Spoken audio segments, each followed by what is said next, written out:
जैसे ही movie start होती है हमें दो बाइकर्स स्टंट करते हुए दिखाए जाते हैं। दोनों बाप बेटा थे। बेटे का नाम जॉनी होता है और स्टंट करते करते जॉनी की बाइक का बैलेंस आउट हो जाता है और वो गिर जाता है। शो से फारिग होने के बाद जॉनी के फादर गुस्से से कहते हैं, देखो आज तो ऐसा हो गया, लेकिन आइंदा तुम अपना फोकस पूरा का पूरा अपने काम पर रखना। वो घर जाता है तो उसकी नजर नीचे गिरे हुए एक पेपर पर पड़ती है। जब वो उठाकर उसे पढ़ता है तो उस पर ये क्लियरली लिखा होता है कि उसके फादर को चेस्ट कैंसर है। वो काफी परेशान हो जाता है और अपना ध्यान इधर उधर लगाने के लिए वो अपनी बाइक्स को रिपेयर करने के लिए चला जाता है कि तभी वहां पर एक बूढ़ा आदमी आता है और कहता है कि जॉनी, मुझे तुम्हारी बाइकिंग स्किल्स काफी अच्छी लगती हैं और हो सकता है कि किसी दिन तुम मेरे लिए भी काम करो। जॉनी उससे पूछता है कि अच्छा, क्या आपका भी कोई शो है? तो वो कहता है कि हाँ, दुनिया का सबसे बड़ा शो। उसके बाद वो उससे कहता है कि तुम्हारे फादर को कैंसर है ना? तो जॉनी हैरान होकर पूछता है कि आपको किसने बताया? वो कहता है, इस बात को छोड़ो, मैं तुम्हारे फादर को बिल्कुल ठीक कर सकता हूँ, लेकिन इसके बदले में तुम्हें मेरी एक बात माननी पड़ेगी। जॉनी उससे पूछता है कि चलो बताओ,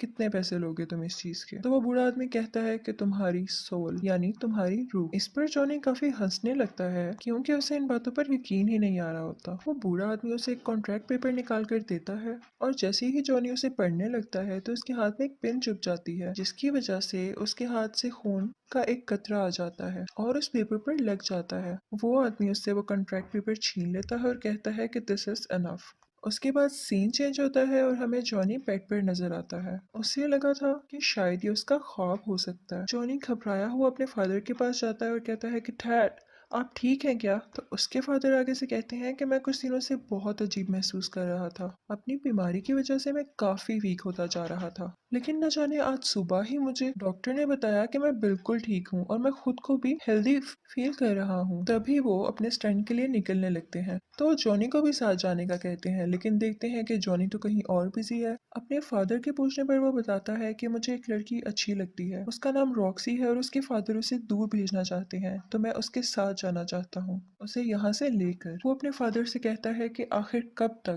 तक मैं इस बाइक पर स्टंट्स करता रहूंगा, मैं कुछ नया करना चाहता हूँ। ये सुनते ही उसके फादर उसे एक चाबी देते हैं और ये चाबी उस बाइक की होती है जिसे बचपन से जॉनी चलाना चाहता था, और इसके साथ ही वो उसे विश करते हैं कि तुम्हारा नया सफर अच्छा गुजरे, और ये कहते ही वो चले जाते हैं। जॉनी की दोस्त का नाम रॉक्सी होता है और फिर वो हमें उसी बाइक पर दिखाया जाता है। उस जगह काफी शोर था। ये वो जगह थी जहाँ जॉनी के फादर स्टंट करने गए थे। पता करने पर जॉनी को पता चलता है कि उसके फादर की बाइक का एक्सीडेंट हो गया था, जिसकी वजह से उनकी डेथ हो गई। फिर उसके सामने वही आदमी आता है जिसने उससे कॉन्ट्रैक्ट साइन करवाया था। जॉनी अपने फादर की डेथ को लेकर काफी परेशान था और इसी परेशानी में बाइक चलाते चलाते वो स्लिप होता है और बहुत बुरी तरह गिर जाता है, और यहाँ पर वो आदमी दोबारा दिखाया जाता है। उसे देखकर जॉनी गुस्से से कहता है कि तुम मेरा पीछा क्यों नहीं छोड़ रहे? तुमने ही मेरे फादर को मारा है, तुम कैसे जानते थे कि उन्हें कैंसर है? वो बूढ़ा आदमी कहता है कि मैंने तो उनका कैंसर बस ठीक किया है, लेकिन हमारी डील में वो कैसे आ सकते थे? वो जॉनी के करीब आता है और उसकी चेस्ट यानी सीने पर हाथ रखकर कहता है कि मैं दोबारा आऊंगा। वो कहता है कि भूल जाओ अपने दोस्तों को, अपने रिश्तेदारों को और अपने प्यार को, तुम अब मेरे अंडर काम करोगे। ये सब होते ही जॉनी को झटका लगता है और वो गिर जाता है और उसकी आंखें आग की तरह लाल हो जाती हैं। उसके बाद वो रॉक्सी के पास जाता है जिस जगह से उन दोनों ने मिलकर जाना था, लेकिन वो उसके पास नहीं जाता बल्कि आगे चला जाता है। फिर हमें कुछ साल बाद का सीन दिखाया जाता है जब जॉनी बहुत बड़ा स्टंटमैन बन चुका था। यहाँ पर जॉनी ने बहुत डेंजरस स्टंट करना था जिसके नीचे काफी ज्यादा कार्स को पार करना था। ये करते करते जॉनी का एक्सीडेंट हो जाता है और उसकी बाइक और वो खुद बहुत जोर से गिरते हैं। सब लोग उसके पास आते हैं तो उसकी आंखें बंद देखकर डर जाते हैं। कुछ देर बाद उसकी आंखें खुलती हैं तो वो पूछता है कि क्या मेरी बाइक ठीक है?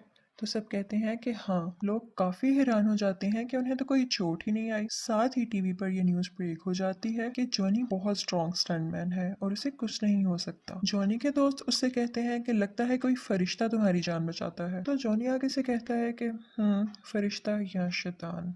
फिर हमें एक बार का सीन दिखाया जाता है जहां पर एक आदमी आता है और उसके आते ही सब कुछ फ्रीज होना शुरू हो जाता है। लोग उसे ब्लैक हार्ट के नाम से जानते थे। वो अंदर जाकर सबको मारने लगता है, लेकिन वहां पर तीन लोग ऐसे मौजूद थे जो कि इंसान नहीं थे। वो उससे पूछते हैं कि यार तुम यहाँ क्या लेने आए हो? वो कहता है कि मैं यहाँ सैंडविकेंस का कॉन्ट्रैक्ट लेने आया हूँ। वो यहाँ करीब किसी ग्रेवयार्ड यानी कब्रिस्तान में छुपाया गया है और तुम लोग उसे ढूंढने में मेरी मदद करो। वो कहता है कि जैसे ही वो कॉन्ट्रैक्ट कॉन्ट्रैक्ट मुझे मिल गया, हम पूरी दुनिया पर राज करेंगे। उनमें से एक शख्स पूछता है कि तुम्हारे बाप का क्या होगा। तभी हमें उसका बाप दिखाया जाता है और ये वही बूढ़ा आदमी था जिसने जॉनी से कॉन्ट्रैक्ट साइन करवाया था। वो बाहर अपने बाप के पास जाता है और कहता है कि हर चीज की कस्टडी मुझे दे दें, अब ये मेरा टाइम है। उसका बाप कहता है कि हाँ, तुम्हारा टाइम भी आएगा, लेकिन बच्चे ये मेरा टाइम है। ब्लैक हार्ट अपने बाप से कहता है कि आप जानते हैं आप यहाँ खड़े खड़े मेरा कुछ नहीं बिगाड़ सकते। उसका बाप कहता है कि मेरा राइडर तुम्हें नहीं छोड़ने वाला। ब्लैक हार्ट उसे टॉन्ट करते हुए कहता है कि वो गोस्ट राइडर, मैं तुम दोनों को जिंदा दफना दूंगा। और ये सुनकर वो वहां से चले जाता है। ये बूढ़ा आदमी एक शैतान था और गोस्ट राइडर इसके अंडर काम करता था। इसी तरह इन्होंने एक गांव सैन विकेंजा में कॉन्ट्रैक्ट लिया था, जिसके बाद ये बहुत पावरफुल हो गया था और अब ये चीज ब्लैक हार्ट अपनाना चाहता था। उसके बाद हमें जॉनी दिखाया जाता है, जो कि अब तक की सबसे बड़ी जंप लगाने के लिए तैयार हो रहा था। वहाँ कुछ रिपोर्टर्स उसका इंटरव्यू लेने के लिए आते हैं, तो जॉनी बोलता है कि मैं किसी को इंटरव्यू नहीं देता। तो पीछे से एक लड़की की आवाज आती है कि क्या अपनी दोस्त को भी इंटरव्यू नहीं दोगे। असल में वो रॉक्सी थी। तो जॉनी उसके पास आता है और अपना इंटरव्यू स्टार्ट करते हैं वो लोग। जॉनी जब वहाँ स्टंट लगाने के लिए जाता है तो वहाँ गाड़ियों की जगह 6 बड़े हेलीकॉप्टर्स होते हैं और आज जॉनी ने इन हेलीकॉप्टर्स के ऊपर से जंप लगानी थी। अब टाइम आता है जंप लगाने का और दिखाया जाता है कि जॉनी ने बड़े आराम से जंप लगा ली। सब लोग बहुत हैरान होते हैं। इसके बाद वो रॉक्सी से मिलने जाता है, जो कि उससे बहुत नाराज थी। वो इसलिए क्योंकि इन दोनों ने मिलकर कहीं दूर चले जाना था, लेकिन जॉनी उससे मिलने तक नहीं आया। लेकिन जॉनी उसे किसी तरह मना लेता है और रात 8 बजे वो लोग एक मीटिंग रखते हैं। जॉनी जब रेडी हो रहा होता है तो देखता है कि उसके हाथ काफी रेड हो गए थे और जब वो उस पर पानी डालता है तो देखता है कि उसके हाथों से धुआं उठने लगता है और उसके बाद उसको अपना नाम सुनाई देता है, जॉनी। लेकिन जब वो पीछे मुड़कर देखता है तो कोई भी नहीं होता, लेकिन उसको अपनी बाइक स्टार्ट हुई दिखाई देती है। उसके बाद हमें वही बूढ़ा शैतान दिखाया जाता है। जॉनी कहता है मुझसे दूर रहो, तो मुझसे क्या चाहते हो। तो वो आगे से कहता है कि ऐसा तो कभी नहीं हो सकता कि मैं तुमसे दूर रहूं, मैं इतने सारे साल भी तुम्हारे साथ था, लेकिन अब वो वक्त आ चुका है जब मैं तुमसे अपना काम करवाऊं। एक ब्लैक हार्ट नामी बंदे को ढूंढो और उसे मार डालो। जॉनी उससे कहता है कि हाँ, मैं कभी नहीं करूंगा, तुम खुद क्यों नहीं कर लेते हो। बूढ़ा शैतान से कहता है कि ऐसा तो हो ही नहीं सकता, तुम मेरा काम करोगे क्योंकि तुम कॉन्ट्रैक्ट साइन कर चुके हो और जैसे ही काम हो जाएगा मैं तुम्हें तुम्हारी सोल वापस कर दूंगा। जॉनी अपनी बाइक स्टार्ट करने की कोशिश करता है, लेकिन वो स्टार्ट नहीं होती। इसके साथ ही वो बूढ़ा आदमी अपनी स्टिक जमीन पर मारता है तो बाइक के टायर्स रेड हो जाते हैं और काफी स्पीड में आ जाती है। इतनी स्पीड के चलते हुए आसपास की चीजें उड़ने लगती हैं और उस बाइक में आग लग जाती है। वो इतना तेज जाती है कि जॉनी को दूर जाकर फेंक देती है। इसके बाद हमें जॉनी की बॉडी दिखाई जाती है, जो कि इस वक्त पूरी की पूरी आग में छुपी हुई थी। उसकी बॉडी पूरी आग बन चुकी थी। अब जॉनी घोस्ट राइडर बन चुका था। इसके साथ ही वो ब्लैक हार्ट के पास जाता है और कहता है कि तुम रूल ब्रेकर हो, तुमने अच्छा नहीं किया रूल तोड़कर, तो तुम वापस जहन्नुम में चले जाओ। लेकिन ब्लैक हार्ट उसकी कोई बात सुनने के बजाय अपने 3 आदमियों से उस पर अटैक करवा देता है और वो उसे ट्रक के नीचे दे देते हैं। वो समझते हैं कि शायद ये मर चुका है और वहां से चले जाते हैं, लेकिन घोस्ट राइडर अभी भी जिंदा था। लेकिन ट्रक ड्राइवर वहां पे ही मौजूद था। घोस्ट राइडर उसे जलाकर राख कर देता है। थोड़ा आगे जाकर वो एक औरत को देखता है जिससे एक डाकू उसका पर्स छीन रहा होता है। वो उस औरत को सेफली उसे छुड़वाता है और उसको पकड़कर कहता है कि तुमने आज तक जिन जिन लोगों को मारा और लूटा, उन सब लोगों का दर्द मेरी आंखों में देखकर महसूस करो। उसके बाद उसको उन सब का पेन और दर्द फील होने लगता है, जिसकी वजह से उसकी डेथ हो जाती है। इनफैक्ट घोस्ट राइडर के पास एक ऐसी पावर थी जिसकी वजह से वो उन लोगों को उनके गुनाहों की सजा दे सकता था। इसके बाद हमें ये रियलाइज होता है कि जहाँ जहाँ से घोस्ट राइडर की बाइक गुजरती है वो जगह आग से लाल हो जाती है। फिर हमें जॉनी अपनी असली हालत में वापस आता हुआ दिखाई देता है। जिस जगह वो बेहोश होता है वो एक कब्रिस्तान था, लेकिन जब उसको होश आता है तो वो एक कमरे में होता है और जब वो कमरे से बाहर आता है तो उसे एक बूढ़ा आदमी दिखाई देता है। वो कब्रिस्तान का केयर टेकर था। वो उससे कहता है कि जो कल हुआ वो आज दोबारा होगा। जॉनी उससे कहता है कि कौन हो तुम। वो उससे कहता है कि मैं जो भी हूँ, लेकिन मैं ये जानता हूँ कि तुम एक घोस्ट राइडर हो और मेरी मदद के बगैर तुम ज्यादा देर जिंदा नहीं रह सकते हो। घोस्ट राइडर कहता है कि नहीं, मैं अब किसी की मदद नहीं लेना चाहता। तो वो बूढ़ा आदमी उससे कहता है कि तुमने कॉन्ट्रैक्ट किया है तो इसे निभाना तो पड़ेगा ही। बूढ़ा आदमी उसे बताता है कि दिन में तुम जॉनी और रात में घोस्ट राइडर बन जाओगे। वो पूछता है कि क्या इससे पहले भी कोई घोस्ट राइडर था। तो वो बूढ़ा आदमी कहता है कि हाँ, आज से 150 साल पहले एक गांव सैन मैकेंजा में रहने वाला गोस्ट राइडर बना था। वो बताता है कि सैन मैकेंजा एक बहुत ही अच्छा और पीसफुल गांव था, लेकिन वहां पर कोई आदमी आया और उसने इन सब में दूरियां डाल दी, जिसके बाद गांव के लोग अपने ही लोगों को मारने लग गए और उन सब की सोल्स अभी भी उस गांव में है। जॉनी उससे पूछता है कि इस सब से ब्लैक हार्ट का क्या कनेक्शन है, तो वो बूढ़ा आदमी बड़ा हैरान होता है कि क्या तुम उसके पीछे हो। तो जॉनी बताता है कि हाँ, उसके साथ और भी लोग हैं। तो वो बूढ़ा आदमी बताता है कि वो सब पहले फरिश्ते थे जिन्हें जमीन पर निकाल दिया गया था और अब वो इस इंतजार में है कि दुनिया कब खत्म हो। बूढ़ा आदमी उससे कहता है कि तुम यहाँ पर सेफ हो क्योंकि वो खुदा के घर में तो नहीं दाखिल हो सकते ना। जूनियर से कहता है कि ठीक है, आपने मुझे बताकर अच्छा किया कि मैं शैतान का शिकारी हूँ, लेकिन मैं यहाँ नहीं रुक सकता। जॉनी जब वापस आता है तो देखता है कि पूरा का पूरा शहर तबाह हो चुका है, रोड्स टूट चुकी हैं और किसी को कुछ नहीं पता था कि ये सब किसने किया। फिर उसे अपनी दोस्त रॉक्सी दिखाई जाती है जो किसी का इंटरव्यू ले रही थी, लेकिन यहाँ पर वो उससे नाराज होती है क्योंकि वो इस बार भी नहीं मिला था उससे और वो वहां से चली जाती है। उसके बाद जॉनी अपने घर आता है और गोस्ट राइडर पर लिखी हुई किताबें पढ़ता है। उसमें ये लिखा होता है कि अगर वो चाहें तो अपनी आग को मिटा सकते हैं और उस पर कंट्रोल पा सकते हैं। और फिर जॉनी उसी तरह ट्राई करता है, वो अपने हाथ से आग बाहर निकालता है और उसके कंट्रोल में आ भी जाती है। उसके बाद रॉक्सी दोबारा आती है और उससे कहती है आई एम सॉरी, मैं इस तरह से तुमसे बात नहीं करना चाहती थी, और जॉनी के कमरे में लगी हुई उन दोनों की पिक्चर को देखती है। लेकिन जॉनी उससे कहता है कि आओ, मैं तुम्हें तुम्हारी गाड़ी तक छोड़ देता हूँ। जॉनी भी ये सब नहीं करना चाहता था, लेकिन उसे करना पड़ा क्योंकि अब रात हो रही थी और उसके घोस्ट राइडर बनने का टाइम भी आ रहा था। रॉक्सी कहती है कि तुम्हारे साथ मसला क्या है, तुम चाहते क्या हो। जॉनी उसे बताता है कि अगर मैंने तुम्हें सच बता दिया तो तुम मेरे साथ रहना पसंद नहीं करोगी। रॉक्सी कहती है तुम एक बार बोल कर तो देखो। जॉनी उसको सब कुछ सच सच बता देता है, लेकिन रॉक्सी को इस बात पर बिलीव ही नहीं होता और वो वहां से चली जाती है। सिटी में जो इतनी ज्यादा तबाहियां हुई थी उन सब का रिस्पॉन्सिबल पुलिस गोस्ट राइडर को ठहरा रही थी और वो उसे अरेस्ट कर जेल में बंद कर देते हैं। लेकिन जैसे ही रात होती है वो जेल की रोड्स को मेल्ट कर बाहर आ जाता है और अब वो ब्लैक हार्ट से मिलने के लिए निकल जाता है। ब्लैक हार्ट को जब ये पता चलता है तो वो अपने आदमियों से कहता है कि जाओ उसे रोको जाकर, और दूसरी तरफ से पुलिस भी उसका पीछा कर रही होती है। यहाँ पर ये सीन क्रिएट होता है कि ब्लैक हार्ट का एक आदमी घोस्ट राइडर को बुलाकर भागने लगता है। अब घोस्ट राइडर उसके पीछे भागने लगता है और घोस्ट राइडर के पीछे पुलिस। यहाँ पर एक बिल्डिंग आती है और घोस्ट राइडर सीधा अपनी बाइक उस बिल्डिंग के ऊपर चढ़ा देता है, जिसे देखकर लोग काफी डर जाते हैं और हैरान हो जाते हैं। ये सब कुछ रॉक्सी भी देख लेती है और अब उसे यकीन होने लगता है कि शायद जॉनी सच बोल रहा था। बिल्डिंग के ऊपर पहुंचते ही घोस्ट राइडर ब्लैक हार्ट के आदमी को पकड़ लेता है, लेकिन उसे कोई फर्क नहीं पड़ता क्योंकि उसके अंदर हवा की पावर थी। लेकिन साथ ही घोस्ट राइडर एक चेन निकालता है और उसमें अपनी आग भरकर उसके इर्द गिर्द लपेटना शुरू कर देता है, जिसकी वजह से वो भी जलकर मर जाता है। इसके बाद जॉनी दोबारा उसी आदमी के पास जाता है जिसने उसे घोस्ट राइडर के बारे में बताया था। जॉनी उससे पूछता है कि ये सब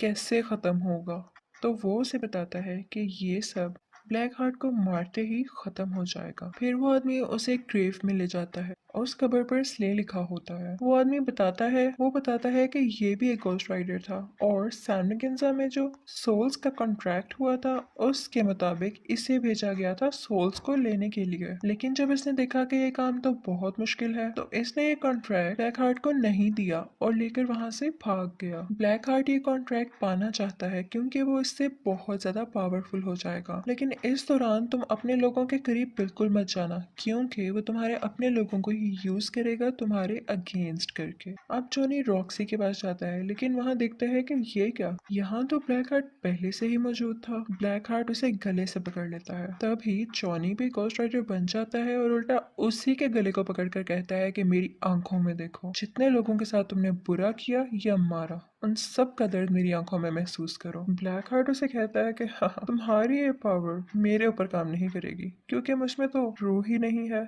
और ये कहते ही उसे जोर से धक्का देता है और इसके बाद वो उससे कहता है कि आज के बाद तुम मेरे बाप के साथ नहीं बल्कि मेरे लिए काम करोगे, और अगर तुम चाहते हो कि तुम्हारी दोस्त रॉक्सी की जान बच जाए तो उसे सैन मैकेन्जा में उसी कॉन्ट्रैक्ट के साथ मिलना। इसके बाद ब्लैक हार्ट वहां से जाता है और रॉक्सी को उठा ले जाता है। दूसरी तरफ जॉनी उसी बूढ़े आदमी के पास जाता है और कहता है कि मुझे किसी भी हाल में अपनी दोस्त को बचाना है। वो कॉन्ट्रैक्ट उसी आदमी के पास था। जॉनी उससे कहता है कि काइंडली आप मुझे ये कॉन्ट्रैक्ट दे दीजिए। बूढ़ा आदमी उससे कहता है कि नहीं, इससे पूरी दुनिया तबाह हो जाएगी। जॉनी उससे कहता है कि प्लीज आप मुझ पर यकीन करें, उन्होंने मेरी सोल ली है लेकिन मुझे खरीदा नहीं है। मुझ में अब भी मोहब्बत का जज्बा मौजूद है। तो बूढ़ा आदमी भी उससे कहता है कि हाँ, मैं जानता हूँ तुमने ये कॉन्ट्रैक्ट लालच में नहीं बल्कि मोहब्बत में किया था और इसीलिए गॉड भी तुम्हारा साथ दे रहा है और मुझे लगता है कि तुम ही हो जो ब्लैक हार्ट को मार सकते हो। उसके बाद वो बूढ़ा आदमी कहता है कि चलो ठीक है, लेकिन सैन वेकेंस गांव यहाँ से 500 मील दूर है तो हमें अभी निकलना चाहिए। जॉनी हैरान होकर पूछता है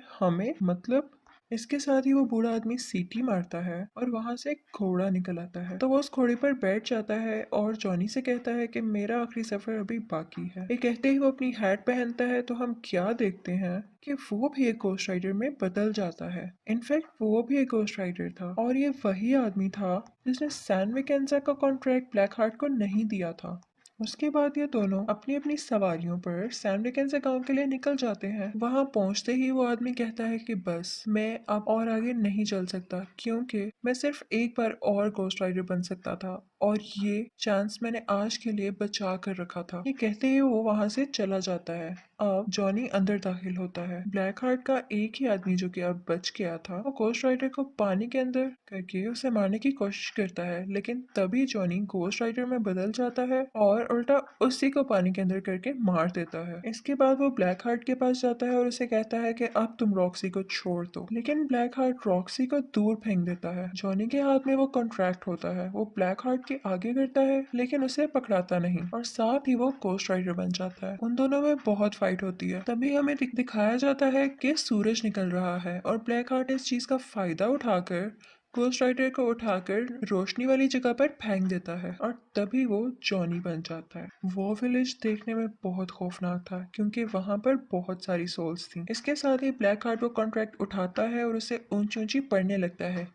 कि यहाँ जितनी भी सोल्स मौजूद हैं आओ और मेरे अंदर समा जाओ। ये सुनते ही तमाम सोल्स उसके अंदर आने लगती हैं और ब्लैक हार्ट की आंखें बहुत ज्यादा रेड हो जाती हैं क्योंकि अब उसके पास बहुत सारी पावर्स आ गई थी। रॉक्सी जल्दी से घोस्ट राइडर के पास जाती है और उसे कहती है कि चलो अब हमारा जाने का वक्त हो चुका है, जो इसे चाहिए था वो हमने दे दिया। तो जॉनी उससे कहता है कि नहीं, इस कॉन्ट्रैक्ट को मैंने ही शुरू किया और अब मैं ही से खत्म करूंगा। रॉक्सी उससे पूछती है कि आखिर तुम ही क्यों? तो जॉनी उससे कहता है क्योंकि मैं घोस्ट राइडर हूँ। इसके बाद ब्लैक हार्ट जॉनी की तरफ बढ़ता है। जॉनी उसे बहुत ज्यादा फायर्स मारता है लेकिन उसे कोई फर्क नहीं पड़ता। वो उसे धक्का देता है तो उसके हाथ से गन भी गिर जाती है। फिर वो अंधेरे में जाने की कोशिश करता है लेकिन ब्लैक हार्ट उसे गले से पकड़ लेता है और कहता है कि अब नहीं, अब तुम्हारी दुनिया की सब सोल्स मेरे अंडर हैं। तभी रॉक्सी वहां पर आती है और उसको शूट करने लगती है जिसकी वजह से वो डिस्ट्रैक्ट होता है और उसके हाथ से जॉनी गिर जाता है। रॉक्सी दोबारा से शूट करती है तो यहाँ पर ब्लैक हार्ट की गर्दन अलहदा हो जाती है, लेकिन जाहिर है कि उसके पास इतनी ज्यादा पावर्स थी कि वो अपनी दोबारा गर्दन वापस ला सकता था। और फिर रॉक्सी की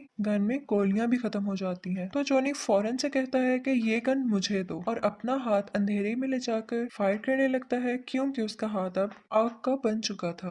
और इसके साथ ही ब्लैक हार्ट के टुकड़े टुकड़े हो जाते हैं और वो सब के सब सोल्स उसमें से निकलने लगती हैं। लेकिन एज आई टोल्ड उसके पास बहुत सारी पावर्स थी तो वो दोबारा से सब सोल्स को इकट्ठा करता है और अपनी असली शक्ल में वापस आ जाता है। लेकिन अब घोस्ट राइडर जानता था कि ब्लैक हार्ट को कैसे मारना है। वो उसके पास जाता है और कहता है कि तुम्हारे अंदर जितनी भी सोल्स हैं उन्होंने जिस जिस को मारा है उन लोगों के दर्द को तुम महसूस करो। इसी के साथ उसको वो दर्द महसूस होने लगता है और इतनी सारी सोल्स होने की वजह से वो इतना सारा दर्द बर्दाश्त ही नहीं कर पाता और यहाँ पर फाइनली उसकी डेथ हो जाती है। इसके बाद हमें ब्लैक हार्ट का फादर यानी वो बूढ़ा शैतान दिखाया जाता है। वो जॉनी के पास आता है और कहता है कि शाबाश, तुमने मेरा काम कर दिया, अब मैं तुम्हें आजाद करता हूँ, तुम चाहो तो अपनी एक नई जिंदगी शुरू कर सकते हो, एक नॉर्मल लाइफ। जॉनी कहता है कि नहीं, अब मैं ऐसे ही जीऊंगा और इन पावर्स को, इन एबिलिटीज को मैं तुम्हारे अगेंस्ट ही यूज करूंगा, और जहाँ कहीं भी किसी का कत्ल होगा तो देखना मैं वहां जरूर मौजूद होऊंगा और मैं तुम्हारे किए की सजा तुम्हें देकर रहूंगा। वो बूढ़ा आदमी कहता है कि मैं तुम्हें छोड़ूंगा नहीं। तो गोस्ट राइडर कहता है कि हम डरने वालों में से नहीं है। इसके बाद वो अपने स्टिक जोर से जमीन पर मारता है और एक जोरदार चीख मारकर वहां से गायब हो जाता है। और इसी के साथ मूवी का एंड हो जाता है। Thank you for watching.